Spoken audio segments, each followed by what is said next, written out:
A very good evening. You're watching India Global. I'm Gaurie Dwivedi. Let's start Tuesday evening with headlines coming in. First up, US President Donald Trump kickstarts his new golden age. Trump begins his second term with a blitzkrieg of executive orders. Donald Trump moves to end birthright citizenship. Move is set to impact families of H-1B visa holders. French President Emmanuel Macron urges Europe to boost defense spending. Macron warns Europe that they cannot depend only on America for their defense and protection. Experts uphold India's position on the Indus Water Treaty. Experts back India over Pakistan on the hydro projects.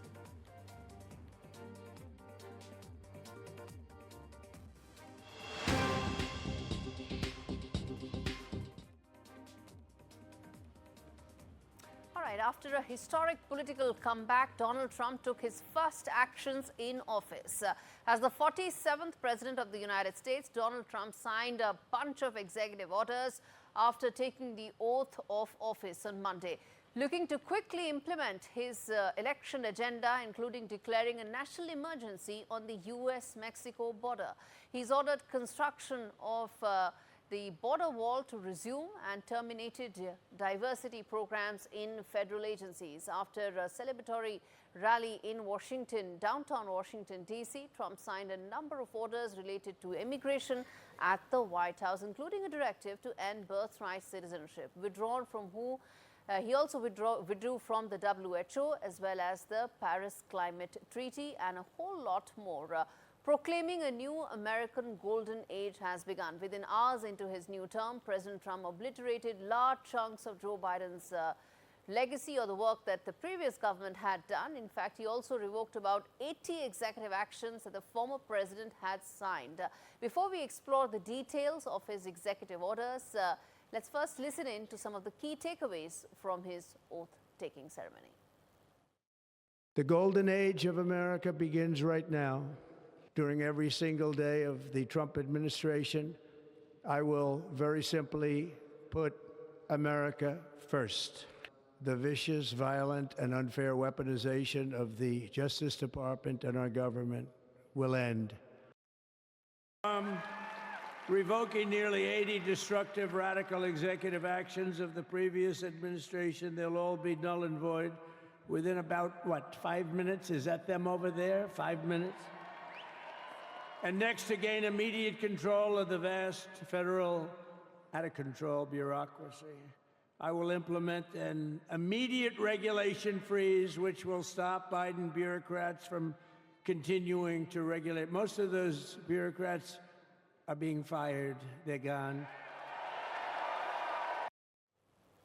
All right. One of the most significant decisions that Donald Trump today took as part of his executive orders pertains to the birthright citizenship. And what it means, it impacts also H-1B visa holders as well, because children born to H-1B visa holders will now be considered illegal and hence will have to return. And will this mean the end of the H-1B dream, particularly for India? Why? Because India does have a very large portion of the H-1B visa holders. US had a population of about 5.4 million Indian Americans, and they account for about 1.47% of the country's population. 2/3 of them are immigrants. 34% are US born. That is the latest data that's come in. And a large part of them are, of course, H-1B visa holders as well. One can say that they are highly specialized. They provide the skill sets that average Americans do not have. So what does this mean for them and for their families? Let's get in David Johnston joining me to talk about this and to really decode the impact that this could have on H-1B visa holders. Good to have you, Professor Johnston, with me on the show. Talk to us about the uncertainty that lies ahead, particularly for H-1B visa holders. Well, just a few weeks ago, Trump was in favor of continuing without much change the H-1B program because Elon Musk wanted it. But the MAGA right, his core supporters, don't like this program. So I think this is one where the tensions within the Republican Party and Trump followers are going to be very important.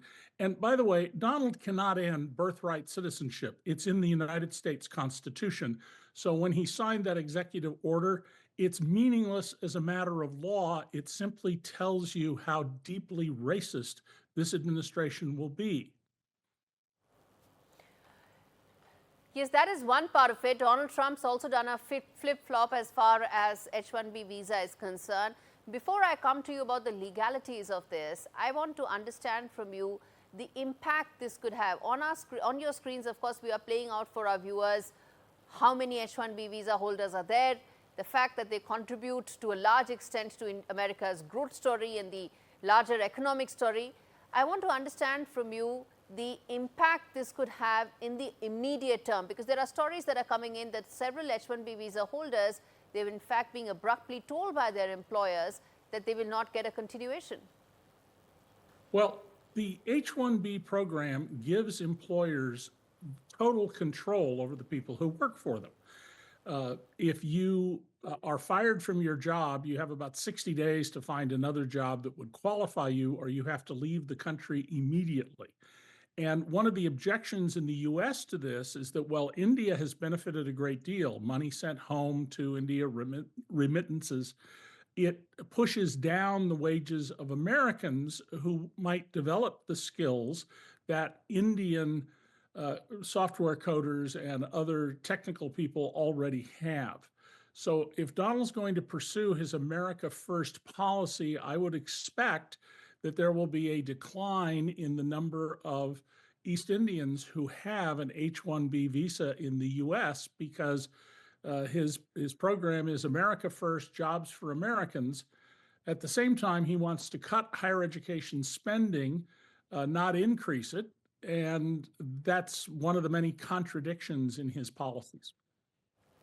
The other thing I want to ask is that H-1B visa program really took out the divisions within the MAGA camp in complete detail, right? There was a camp which said that this is good. Of course, the larger MAGA brigade said that this goes against the very principle that is all about Make America Great Again.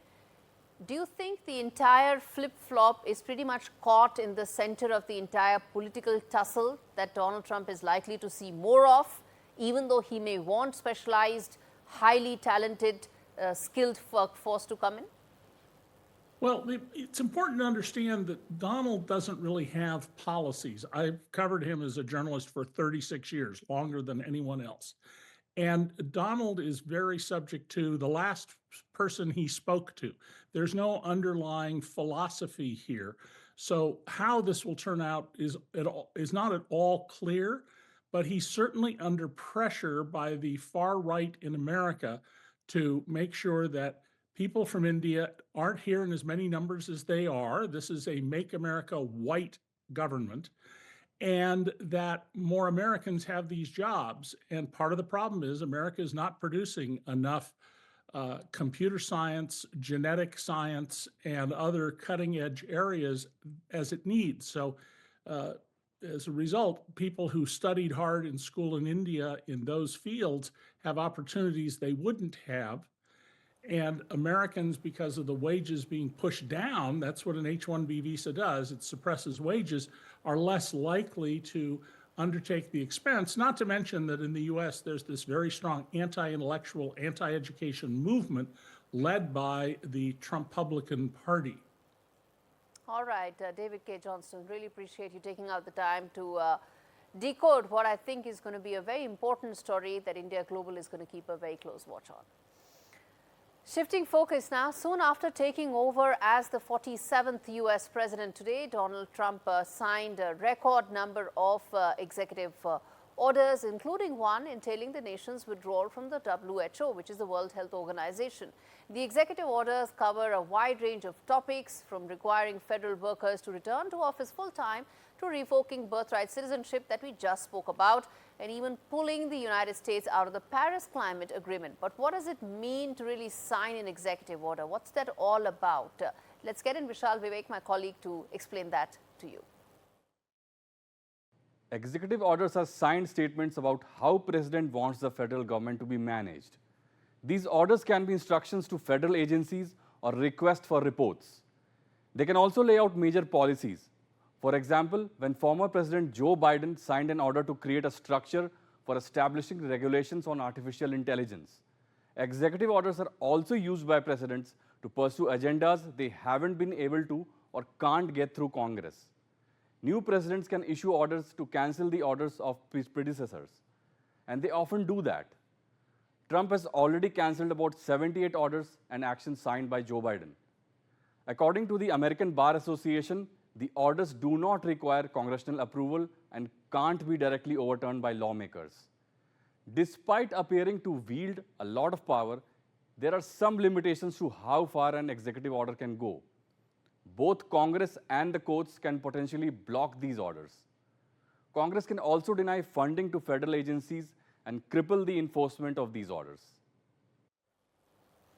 Okay, there you heard what really are executive orders. The reason why it's important for you, viewers to know this is because that kind of constitutional authority we do not see here in India in our constitutional framework.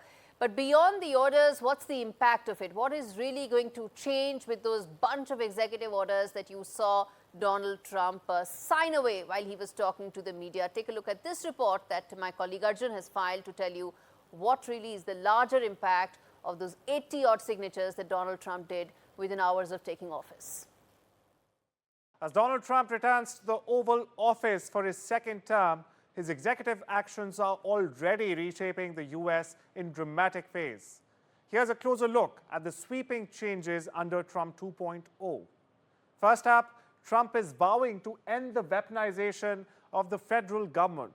His executive orders suspend enforcement of the TikTok ban for 75 days. He's also freezing the implementation of new federal regulations. Furthermore, the U.S. will now reclassify federal employees as political appointees to make it easier, in fact, to terminate them. Additionally, investigations into potential free speech violations under Biden are set to launch, with Trump's orders will also support states and securing lethal injection drugs for executions. Speaking of environment, Trump will once again withdraw from the Paris Climate Agreement, signaling his commitment to rolling back climate regulations. His administration is easing restrictions on oil and natural gas production. Trump 2.0 is expanding fossil fuel drilling and eliminating the EV mandate. Additionally, Trump is halting leasing for large wind farms as well, prioritizing traditional energy sources.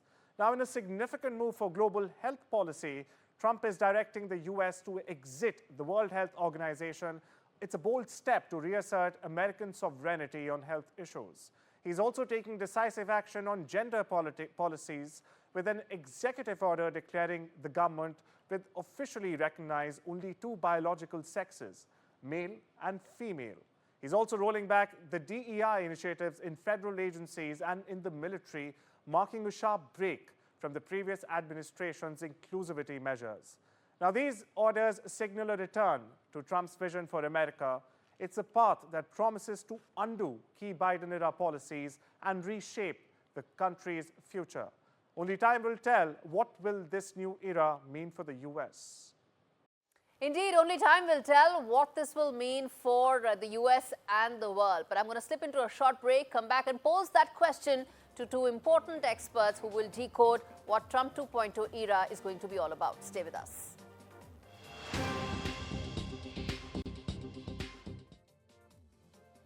Welcome back. You're watching India Global with me, Gaurie Dwivedi. We now turn our attention to what really does Trump 2.0 mean for India. And I've got two very important voices. Kamal Sibal, former Foreign Secretary, Dr. Mukesh Aghi, President CEO of US ISPF, to decode what Trump's second era is really going to be all about. Dr. Aghi, let me start with you. Lots to talk about, but in your assessment, what could be the key highlights of the India-US relations under Donald Trump? You have to understand both short term and the long term. What we have is a domestic agenda which is focused on immigration, job creation. And so, from that perspective, India will get impacted because we have third largest illegal immigrants coming into the US. So the Trump administration is going to ask some kind of a game plan as to how India will take back these illegal immigrants. In regards to basically job creation, it is important to understand tariff is going to be critical. There'll be pressure on India to lower the tariff. There'll be pressure on India to see how you can basically get more job creation happening in the US itself. So I think from a short term, that is the agenda I see. But in the long term, you have to understand that geopolitically, both countries are aligned.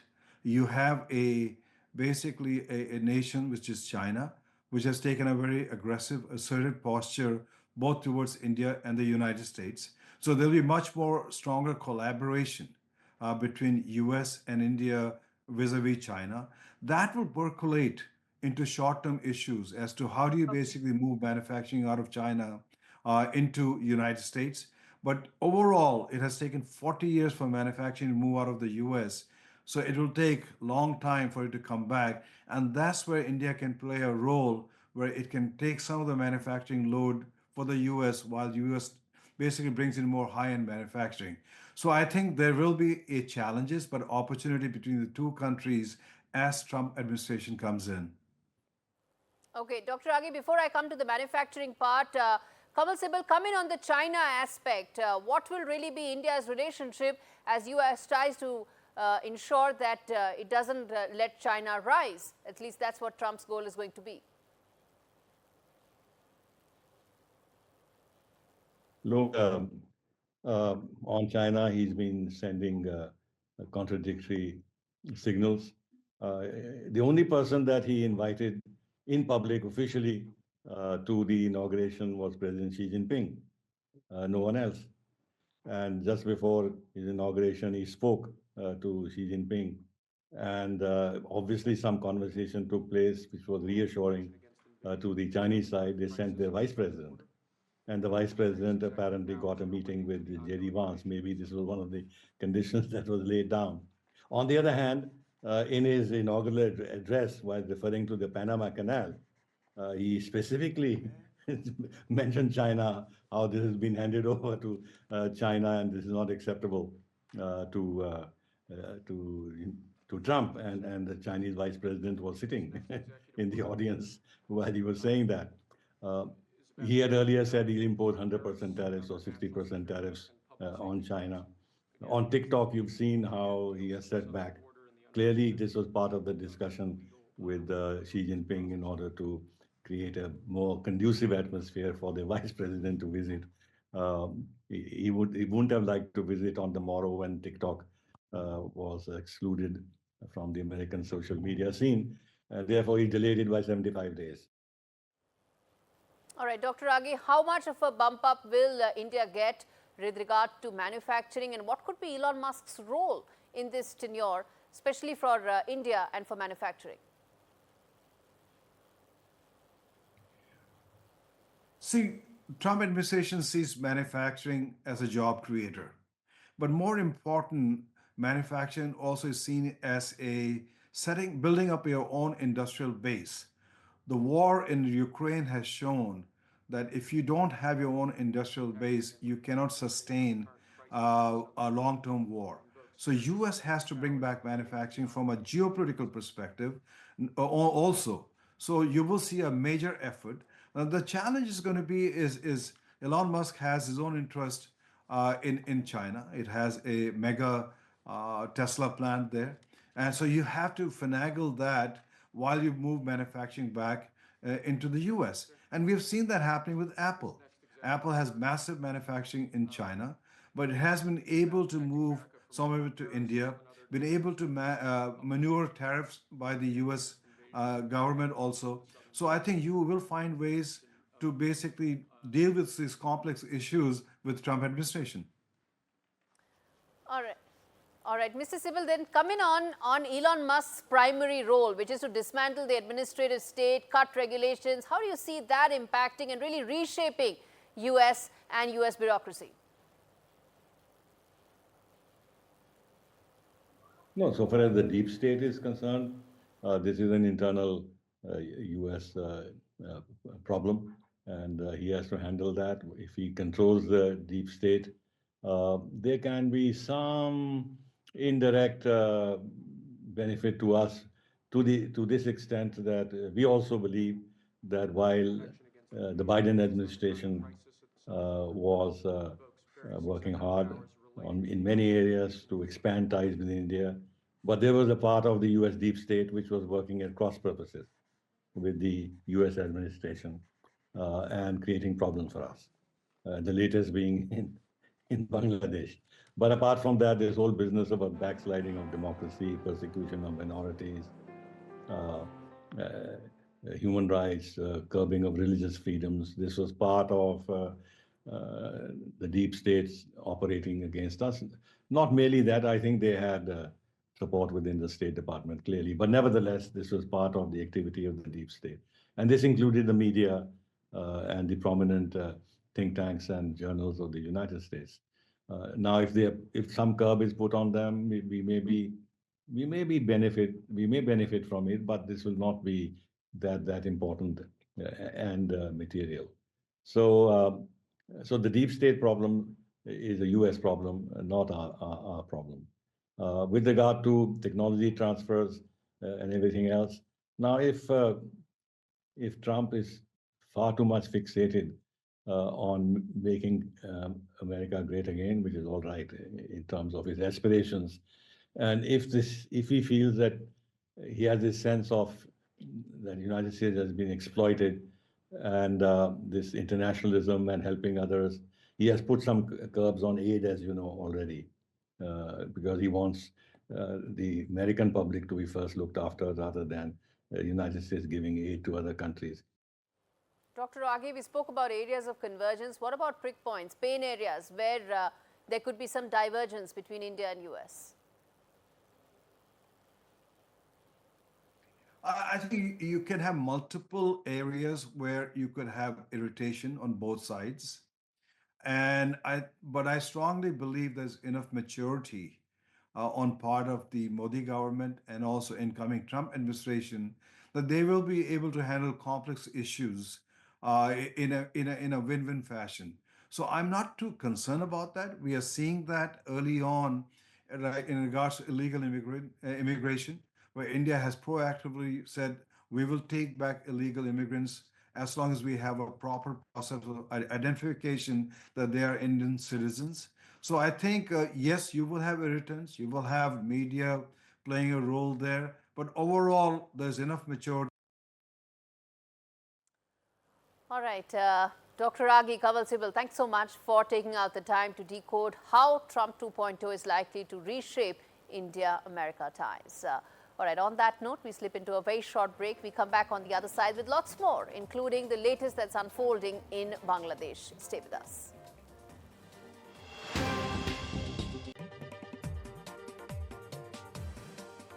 Welcome back. You're watching India Global with me, Gaurie Dwivedi. We now turn our attention to the other big story that we are tracking on the show, which is Chinmay Krishnadas's bail plea. The jailed Hindu priest, he's been in prison for 57 days. Today is his 57th day.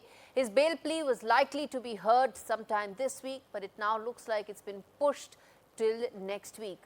In a high court is where it has to be taken up. After his lawyers were finally able to file an appeal after receiving a certified copy of the judgment of the lower court, which rejected his bail application on the 2nd of January. Chinmay Krishnadas Brahmachari was arrested in Dhaka in Bangladesh in November last year in a sedition case, in a propped up sedition case, which lawyers in the country have termed as a false, ludicrous charge. Das's lawyers have filed a petition in the High Court seeking bail, but that hasn't happened. In fact, that hearing itself is not taking place.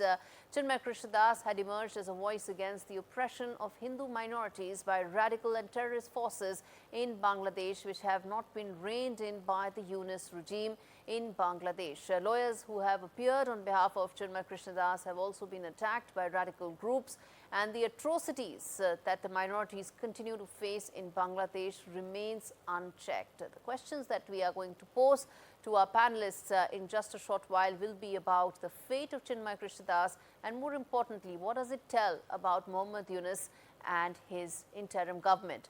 But before that, let me get in my colleague Saurabh Gupta joining me from Kolkata to give a sense of where things are right now. Saurabh, you've been tracking this case very closely. Unfortunately, what we are telling our viewers is that there is no update, there is no clarity on the fate of Chinmay Krishnadas. Well, yes, and obviously what should happen is that in a case like this, where there have been multiple pleas for early hearings, those pleas seem to have largely been, denied by the courts. And even when it's listed, what we're being given to understand that, courts actually go by matters serial number wise. And sometimes the serial number doesn't come up. And that means that if you have a date after so many days in court, and if that doesn't come up, it can just get pushed back to any day. And this is something that, of course, has been happening consistently in this case. Even if you see the hearing in the lower court, it was just pushed because, on one day the lawyers couldn't get proper documents. So there were threats in the courtroom. Eventually it took place. Then on 2nd January, again it took place, and there it was denied. Even the certified copy of that judgment to come so that he could move to a higher court to apply for bail was, delayed. And now when the lawyers have finally been able to move the High Court, it doesn't come up for hearing. So many would believe that this is a ploy to continue the incarceration. At least that is something that many quarters have alleged. And this is something that perhaps is part of the larger plan to try and keep this man in jail for as long as possible, because there have been experts in Bangladesh, legal experts, who say that the case is a weak one. And if it's actually heard on merits, it does not have legs to stand on. However, the other way to keep someone incarcerated is simply don't let the bail hearing come up.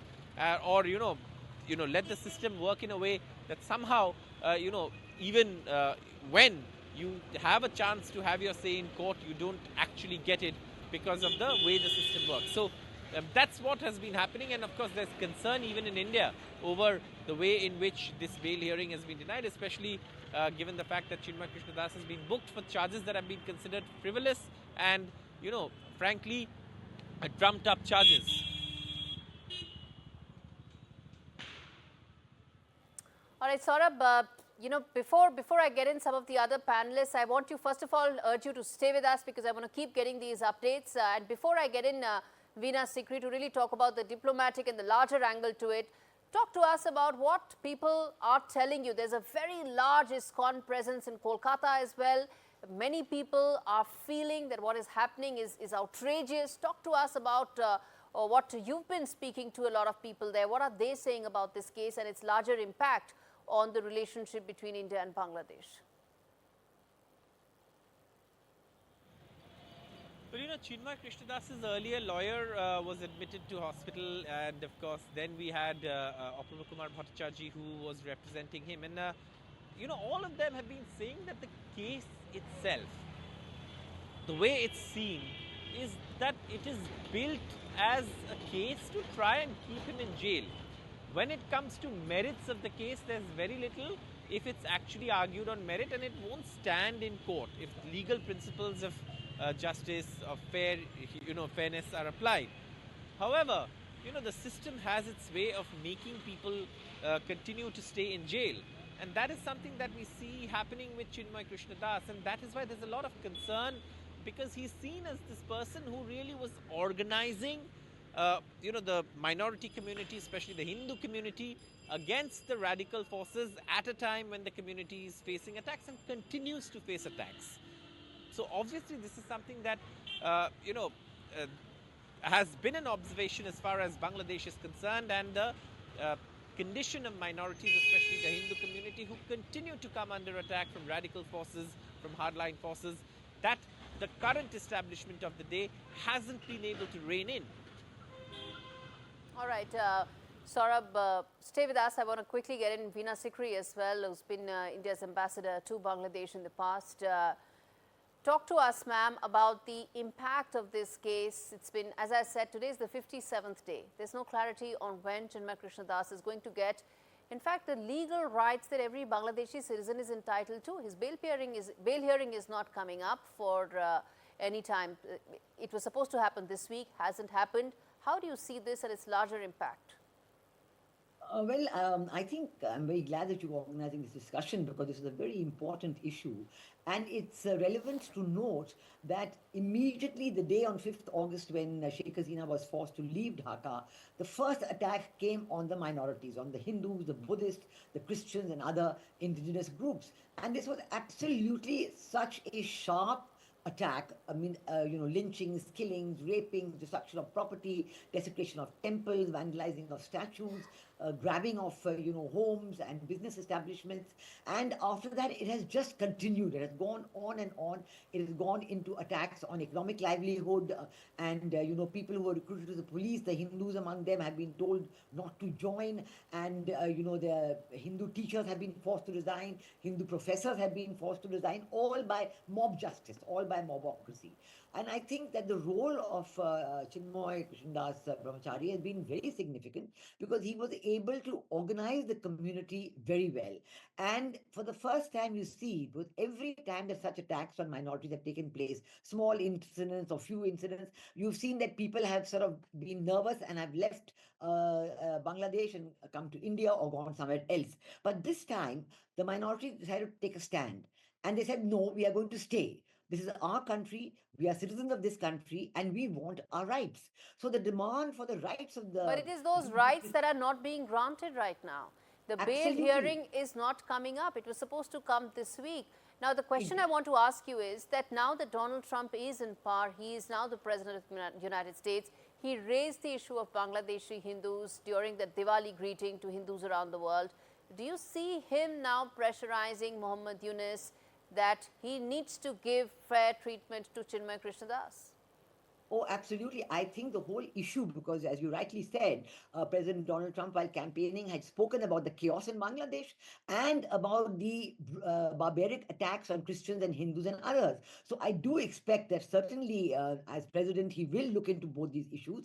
And here the issues are, number one, the 8-point demand, which has been coordinated by Chinmoy Krishnadas. And he has made these 8-point demands on behalf of the minorities and given it to the government. But the government is ignoring it. It's not even appeared in the local media. I believe yesterday bail was given to some lawyers who had also, a large number of lawyers had been incarcerated also with Chinmoy Das, and those people have got bail. But right now, the rights that Chinmoy Das is asking for the minority communities, those have to be looked in, and we certainly hope that President Trump will take this up in a big way. And the second issue that he should take up is the chaos in Bangladesh. There is no law and order. The economy is in free fall. There is no democracy. There is no liberty. There is no stability. And all that is that the Islamists are, doing their mob justice all the time. The Jamaat-e-Islami is calling the shots. They're not allowing the elections to be held. They're calling for reforms, which is not even allowed for an interim government or a caretaker government cannot even go into the issue of reforms. And they want to delay the elections till the reform. But this group has no authority. Reforms can only be done by an elected parliament.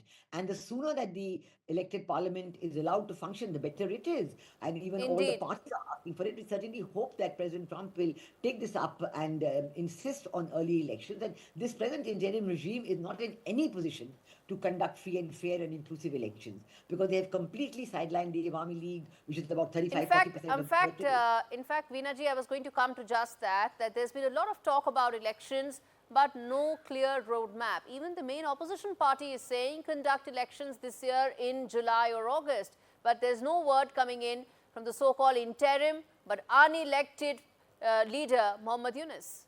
Yes, absolutely. He is not in control at all. He is doing whatever the Jamaat-e-Islami tells him. And then there are other organizations like Hizb ut-Tahrir, which is a banned organization, but a member of this organization is one of the advisors to the government and also special assistant to Muhammad Yunus. So we know where all the pressure is coming from.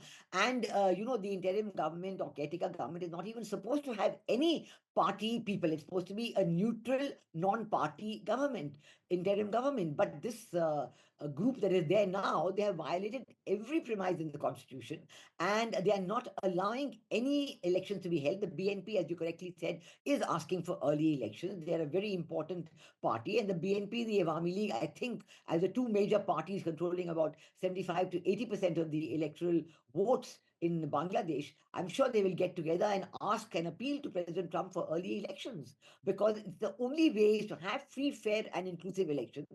This is the only way Elections must happen. Rule of law needs to be established once again in Bangladesh. Really appreciate you taking out the time to speak to me on a story that I hope we come back to one and final talk point I just to wanted to mention in greater that detail. not only- Veena-ji, another day, I'm going to give you that airtime. On that note, I'm slipping into a very short break. We come back with more stories, including the latest in the Indus Water Treaty, where India has won against Pakistan's claims. Stay with us. We come back with that and a lot more.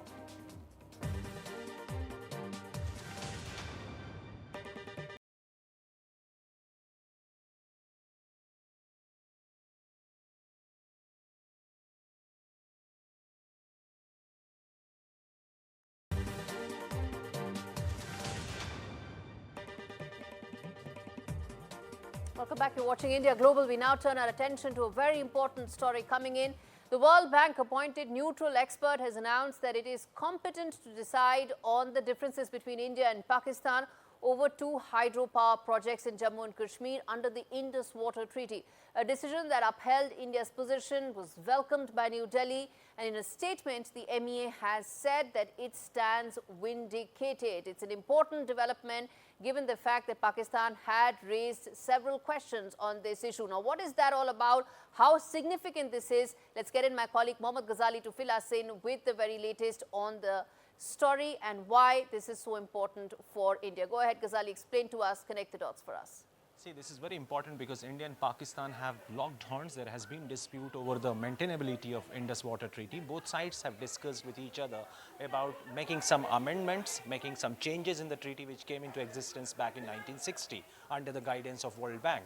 For the last 1.5 years, Pakistan has been objecting for the construction of 2 dam projects in Jammu and Kashmir, and back in last year, Pakistan had demanded that a neutral observer should look for the maintainability of that project or the feasibility of that project. Even India had agreed for that, but Pakistan backed out later, saying that it wants some international court of arbitration to look for it. Now, India back then had opposed it because that doesn't come under the ambit of the entire treaty. And now the treaty's appointed independent observer, or say the neutral observer, has said that all these issues which Pakistan has raised, around 7 differences or 7 objections to this project, comes under the purview of the neutral observer. This is exactly why India's stand gets vindicated, because India had also been demanding that a neutral observer, which comes under the treaty or the Indus Water Treaty, authorizes him to review these projects or review the objections raised by Pakistan. Now, Pakistan has not reacted to this, but it is a very clear-cut say that India's stand gets vindicated, and also now India and Pakistan both will wait for the word of the neutral observer on these 7 points which Pakistan has raised. So first step in that regard is that the neutral observer reviewing this entire issue is a vindication of India's stand. Now we'll have to see that what will be his comments, what will be his observations on those 7 objections raised by Pakistan related to the dam project in Jammu and Kashmir. All right, Mohammad Ghazali, appreciate you taking out the time on India Global for that story. Shifting focus now, the Senate has voted on Monday to confirm Marco Rubio as President Donald Trump's Secretary of State, the first high-level cabinet official for the new administration to be approved by the chamber. The confirmation vote took place just hours after Donald Trump was sworn in as the president, and the overwhelming bipartisan vote was 99-0, with no senators voting against the nomination. Marco Rubio is a staunch advocate for strengthening ties with India. He is a China hawk, and this report tells you why his appointment is so crucial and would pave the way for stronger India-US ties. Take a look.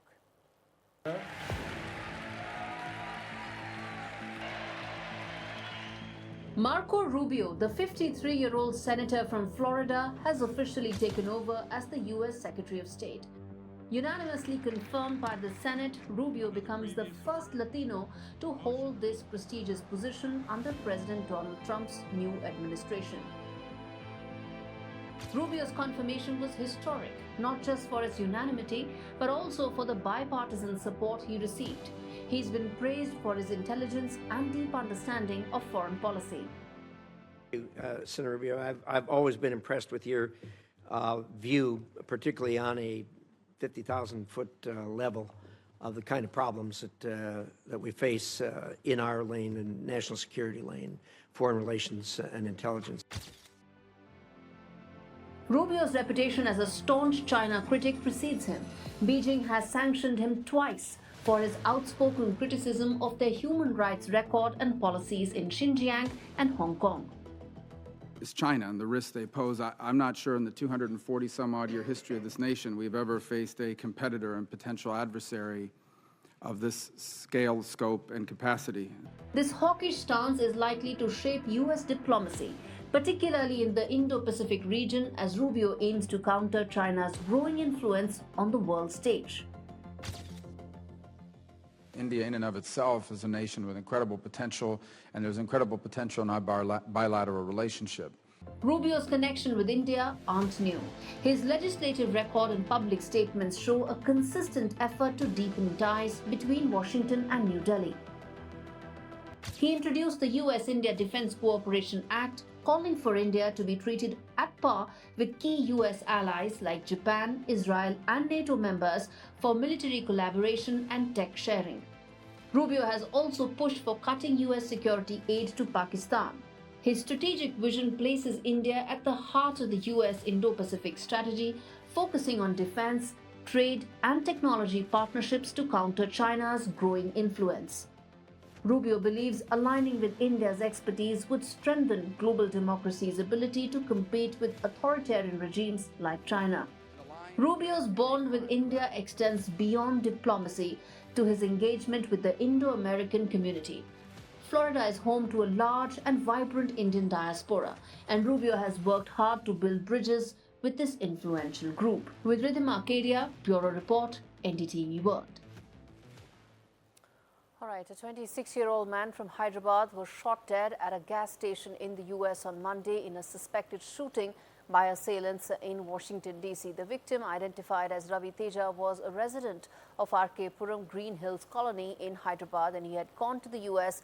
in March of 2022 for a master's degree. After completing his education, the victim was actively looking for a job in the city when the shocking incident took place. The local police are investigating the motive behind the attack and are working on identifying the perpetrators, officials said. Several incidents of Indian origin students being killed in the U.S. have now emerged in the last few months. Last month itself, a student from Telangana was shot dead by armed men at a petrol pump in the U.S. city of Chicago.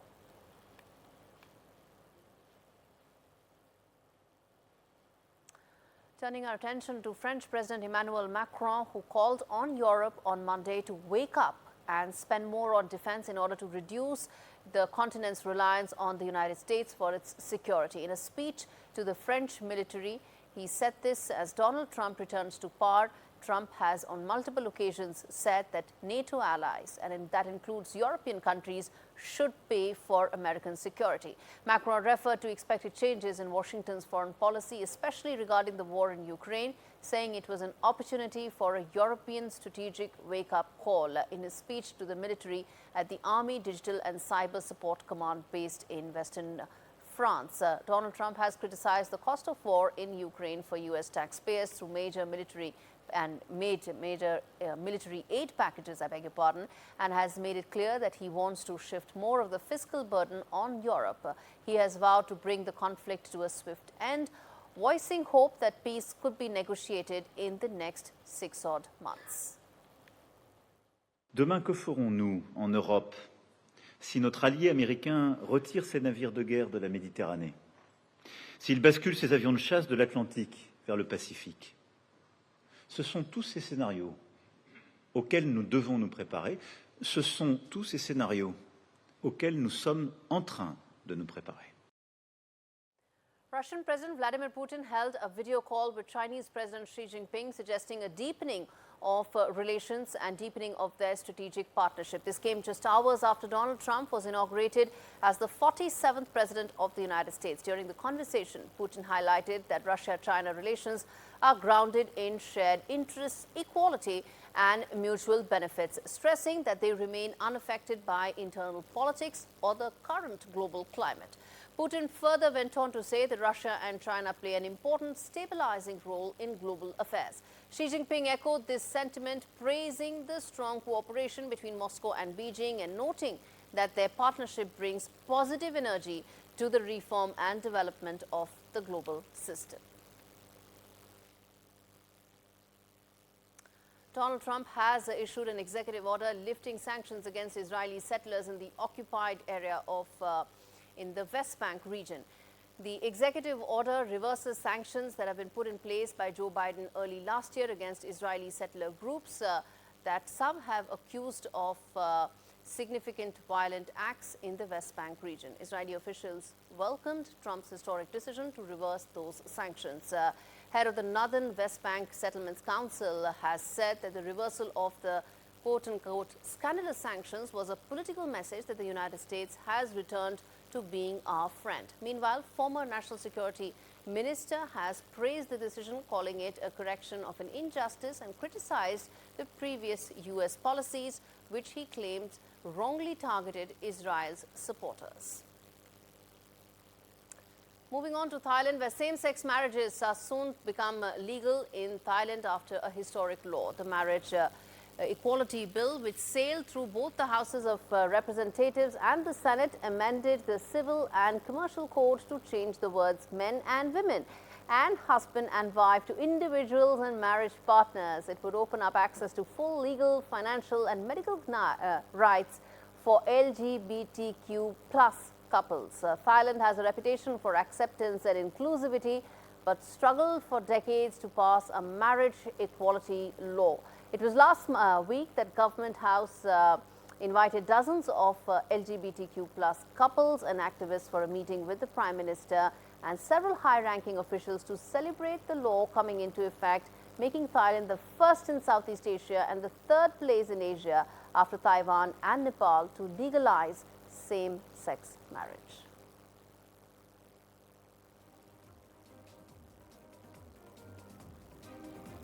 All right, that's all the time we have in this edition of India Global. Thanks so much for watching.